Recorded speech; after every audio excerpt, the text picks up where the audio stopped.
key step for me has been putting myself in a situation that's a little bit uncomfortable. So for example, I had a place at university to do economics.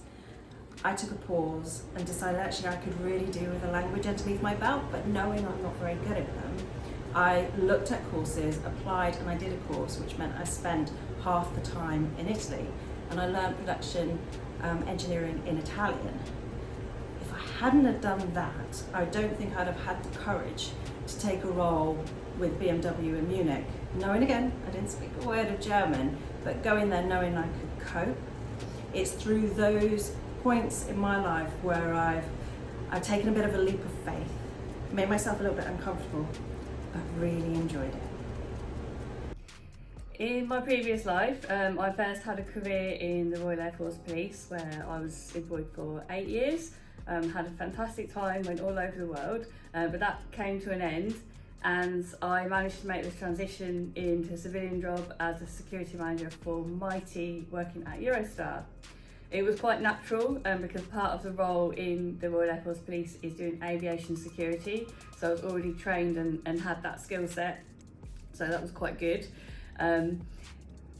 It was a good move. I would say I did make a little bit of a mistake, which I wouldn't recommend to others, which was that I ended my career in the Air Force on a Friday and literally just had the weekend, and then I began my new career as a civilian on the Monday. So a little bit of a shock to the system with a change of culture. But since then, throughout my time, I've managed to move from role to role. I generally stay with companies for quite a long period of time, and I've been so fortunate that I've had such good role models around me, supporting me and helping to guide me on my way. Yes, so predominantly my background's in procurement, and I probably have, 29 years in procurement now. However, my role at Wilson James is a lot broader. It encompasses business improvement, business intelligence, as well as procurement.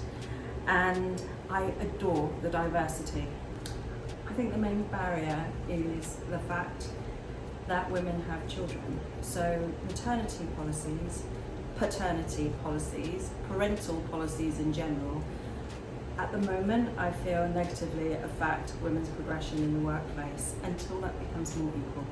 So there's still only 11% of licence holders are women. I think there are some bias around this, maybe some misconceptions around what the security industry actually entails.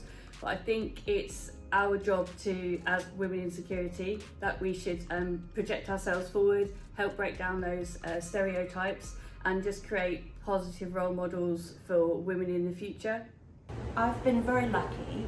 I was one of the founding members of Altitude, which was the first women's network at Heathrow Airport.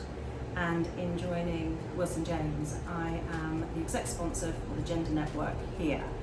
Getting involved and bringing the people together voluntarily as part of these networks, I feel really just brings the subjects to the fore, and then we can really look to see what kind of difference we can make. Part of the role of being a security manager, apart from just the day-to-day service delivery, is the welfare and development of the team. So it's obviously really important to provide those opportunities for people on the team, obviously females. We recently had an example on the team with our reception manager through no fault of her own. She was due to be made redundant. At the same time, we had an unexpected security manager vacancy become available. She already had the security licence but hadn't actually had experience as a security manager. We supported her through that transition, and she is now fully fledged security manager on the WJ at Meta contract, and she's actually so far exceeded all expectations in the role.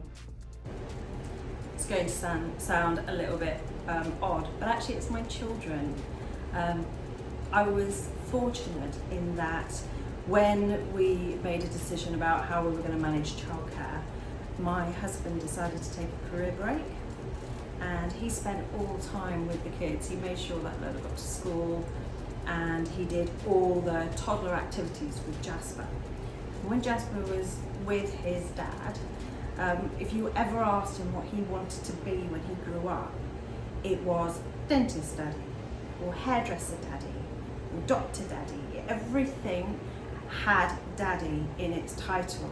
And it wasn't until then that I realised the impact of his dad being around all the time, and for Jasper as a young boy to grow up and believe that he will be a parent as well as having a job. And it's those kind of things that just makes me believe that these things are really possible. I love the fact that our gender network is a gender network and not purely a women's network. And when we have different things that we get involved, or we try to create a conversation around, the men get involved too. And a really lovely example I have is when we were talking about menopause back in October, we had one of our chaps from the Gender Network talk about the experience with his wife. It's only when others get involved that you actually start to understand how real this is and how everybody is affected. You know, we have people that have relatives that are mothers, sisters, aunts, daughters. It's a more rounded conversation.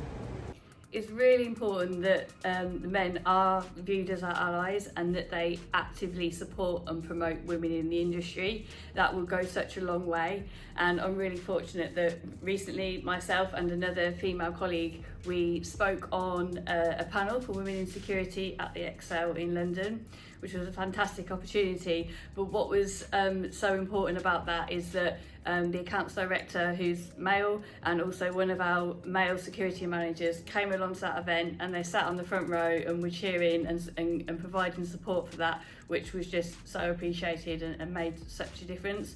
And I think it was even commented by other people that were in attendance at the event. Get involved.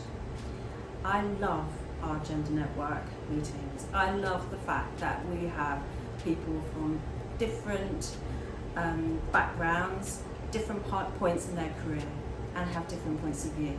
And it's only when we start talking about it and people start responding to how we talk about it will we make a difference.